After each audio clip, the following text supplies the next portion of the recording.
ይህ መልእክት የሚተላለፈው ከአራት አይነት ማህበረሰብ ነው። የዛሬው መልእክታችን እንደዚሁ አጭር ነች። በተረት ስንጀምረው ምን ይላል? መስተዋት ይገዛል ሞኝ የጨዋ ልጅ፣ ሁሉን የሚያሳየው መሰንበት ነው እንጂ ይላል። ሁሉን የሚያሳየው መቆየት ነው እንጂ። ብዙ ነገሮች እያየን ነው። መልእክታችን ምንድን ነው? ከጠዋት ጀምሮ እስካሁን ድረስ ጌት ኪፐሮቹ ሲስተም ጌት ኪፐሮች የምንላቸው ወይም አንደር ከቨር ኤጀንቶቹ በየቦታው የምንሄድበት በየምንቆምበት በየቢውልዲንጉ ሲከተሉን ነበር እና ኃይሎቻችን ሁሌም ቢሆን መልእክቱን ያመጣሉ። ኃይሎቻችን ሁሌም ቢሆን የሚከተለን ሰው፣ የሚያየን የሚመለከተን ሰው ሲኖር ያመጣሉ። ያ ማለት ምንድን ነው? በእናንተ ላይ የሚተላለፈው፣ በሀገሪቱ ላይ የሚተላለፈው፣ በህዝቡ ላይ የሚተላለፈው ቅጣቱ ሁሌም ቢሆን ተፈጻሚ የሚሆነው ማለት ነው።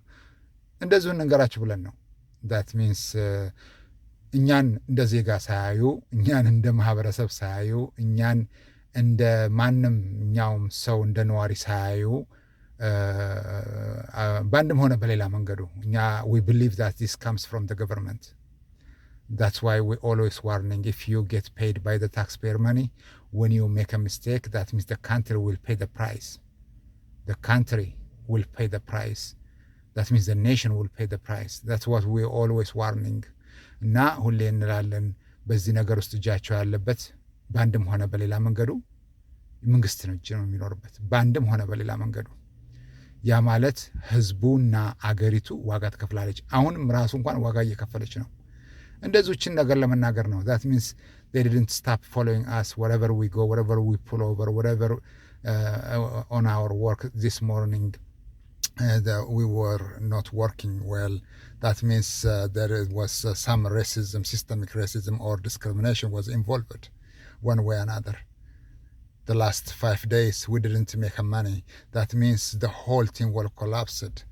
Racism was above the law or above anything. ያ ማለት ሁሌም ቢሆን እኛ እናስተላልፋለን ወደ ፈጣሪ። ከማስተላለፋችን በፊት ነው የምናገረው። ምክንያቱም አገሪቱ የምትከፍለው ዋጋ በጣም ብዙ ነው። እኛ ምናልባት የምናጣት ገንዘብ ትንሽ ልትሆን ትችላለች። አገሪቱ የምታጣት ገንዘብ ግን እና ህይወት፣ ንብረት you name it, it's a lot። እንደዚሁ ልንገራችሁ ብለን ነው። ምክንያቱ ደግሞ ጌት ኪፐሮቹና አንደር ከቨር ኤጀንቶቹ በየቦታው እየተከተሉ ነው ለማለት ነው። እናመሰግናለን። ይህ መልእክት የሚተላለፈው ከአራት አይነት ማህበረሰብ ነው። ቻው።